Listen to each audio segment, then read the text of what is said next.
prossimità della riva dell'Adige, dove secondo la tradizione subirono il martirio i santi Fermo e Rustico, sorge la chiesa di San Fermo Maggiore, assai caratteristica per la sua struttura a due chiese sovrapposte, romanica quella inferiore e gotica quella superiore.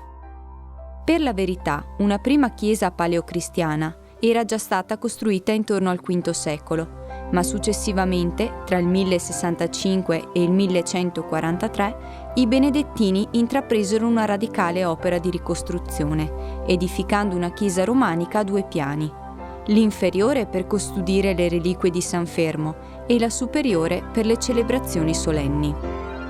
Nel 1261 San Fermo passò poi ai Francescani, che a partire dal 300 trasformarono la chiesa superiore nell'attuale chiesa gotica a navata.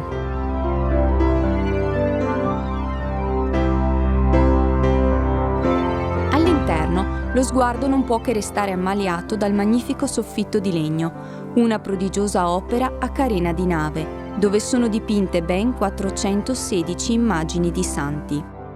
Le pareti, un tempo interamente affrescate, offrono ancora oggi una mirabile testimonianza della pittura veronese del 300 e del 400.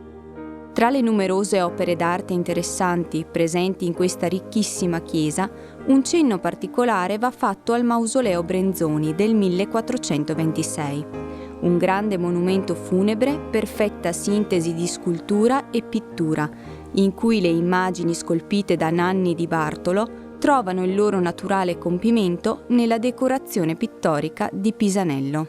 La scultura, con grande intensità emotiva, rappresenta la resurrezione di Cristo con il sepolcro scoperchiato e le guardie tramortite a terra, mentre l'affresco raffigura in una scena commovente e umile l'annunciazione dell'Arcangelo Gabriele a Maria Vergine.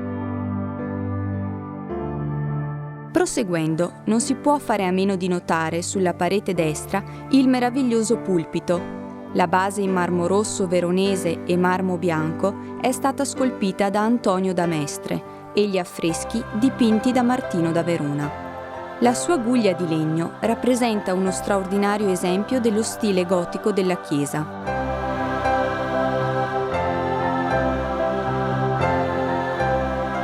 Scendendo poi le antiche scale del transetto destro, si può arrivare alla chiesa inferiore, la parte più antica e suggestiva di tutto il complesso di San Fermo.